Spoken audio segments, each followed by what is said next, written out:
Halo, selamat pagi semua. Patrisius Juwandono di sini. Selamat tersesat ke channel saya. Namun saya berjanji saya tidak akan menyesatkan Anda. Pada kesempatan kali ini saya akan menyesatkan Anda ke dunia blended learning atau yang disebut sebagai pembelajaran bauran, blended learning. Ya. Blended learning pada dasarnya adalah di mana murid-murid bekerja secara tatap muka, tapi kemudian dilanjutkan dengan pembelajaran online atau sebaliknya. Mereka belajar online dulu, baru kemudian mengalami pembelajaran tatap muka beserta rekan-rekan dan gurunya. Itu yang disebut sebagai blended learning. Nah, sekarang di zaman pandemi ini, semua kegiatan nampaknya masih harus dilakukan secara online atau secara daring. Nah, pertanyaannya apakah kita dengan serta-merta kemudian bisa mengatakan, oh sekarang murid-murid kami sudah mengalami pembelajaran blended learning. Separuh di kelas, tapi kemudian separuh lainnya di rumah mereka dengan mereka mengakses secara daring. Apakah dengan serta-merta kita bisa mengatakan, itulah pembelajaran blended learning kami. Sekolah kami sudah berjalan seperti itu. Nah, ternyata jawabannya belum tentu.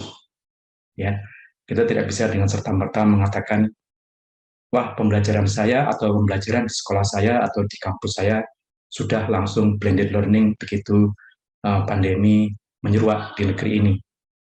Ternyata tidak sesederhana itu. Ya, jawabannya ada pada suatu bangunan teori yang melandasi blended learning. Blended learning sangat berpijak pada teori konstruktivisme. Teori konstruktivisme ini dari asal katanya ya, construct ya, itu artinya pembelajar merancang sendiri pengetahuannya berdasarkan kekuatan kognitifnya, berdasarkan kekuatan pikirannya. Jadi pembelajarlah yang merancang, mengkonstruk, to construct their own knowledge. Ya. Kemudian ada juga jenis konstruktivisme yang namanya social constructivism atau konstruktivisme sosial.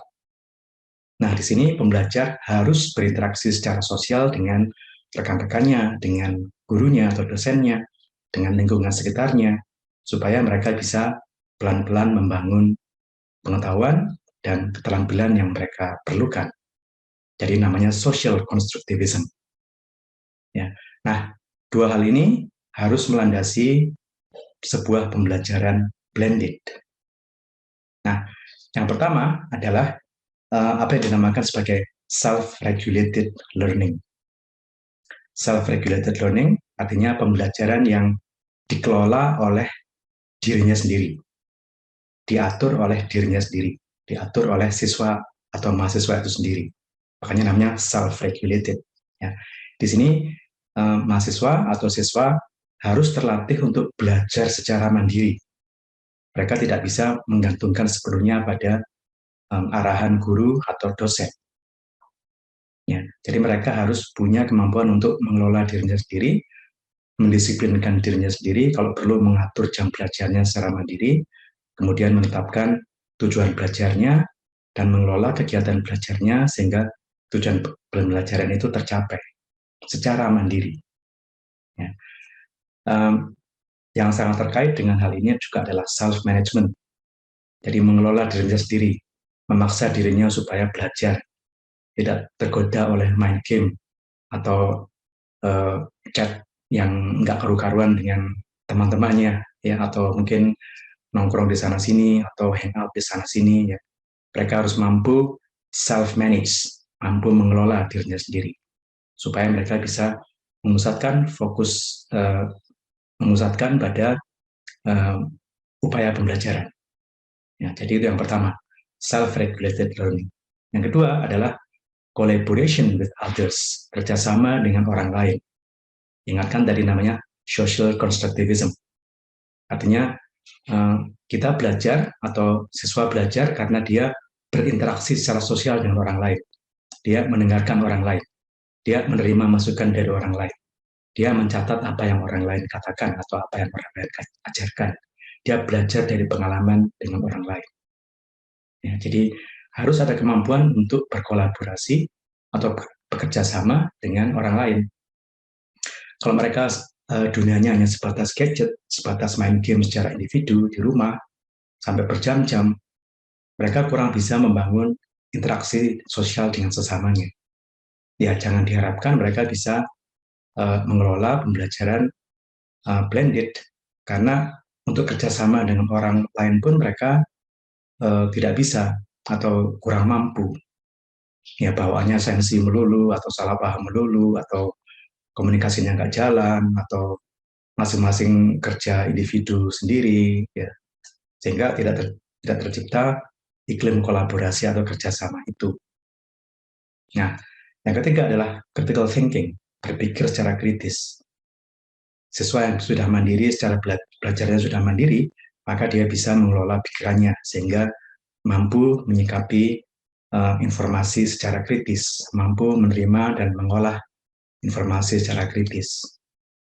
Misalnya dia membaca sesuatu, dia akan mengatakan, apakah ini sudah benar, apakah ini sudah selaras dengan teori yang selama ini saya baca, atau yang sudah diajarkan oleh dosen saya, apakah teori ini memperkaya, atau malah bertentangan, dan sebagainya, seperti itu.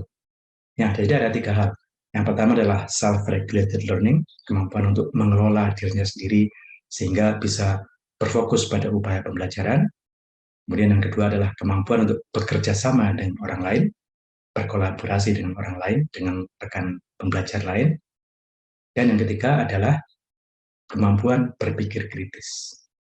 Kalau ketiga-tiganya ini tidak dilatihkan, dan kemudian siswa atau mahasiswa kemudian langsung dicemplungkan begitu saja ke suatu pembelajaran online, ya maka kita tidak bisa mengklaim bahwa, nah itu murid-murid saya sudah mengalami blended learning. Ya belum tentu, atau malah bisa dikatakan tidak bisa seperti itu. Mereka belum dilatih ketiga hal tadi. Mereka belum dilatih untuk self-regulated learning, mengatur dirinya sendiri, supaya mereka bisa belajar secara mandiri. Mereka belum dilatih untuk bekerja sama dengan orang lain. Mereka belum dilatih untuk berpikir kritis. Kalau ketiga-tiganya ini belum dilatihkan secara mantap, maka ketika mereka belajar secara online, belum bisa dikatakan bahwa mereka sudah mengalami pembelajaran blended yang murni. Ya. Jadi pembelajaran blended itu tidak sederhana. Harus ada prinsip konstruktivisme yang melandasinya, dan harus bisa diwujudkan melalui penanaman ketiga sikap tadi kepada siswa atau mahasiswa. Nah, untuk rekan-rekan yang mau mengelola pembelajaran blended learning atau memutuskan untuk pindah ke moda blended learning, hendaknya ini bisa dijadikan sebagai satu pengingat ya, bahwa murid-murid Anda itu harus terbiasa, harus dilatih untuk cakap dalam ketiga hal tadi, yaitu belajar mengelola dirinya sendiri, kemudian belajar berkolaborasi atau bekerjasama dengan orang lain, dan belajar berpikir kritis. Kiranya tips ini membantu. Sampai jumpa di episode saya berikutnya.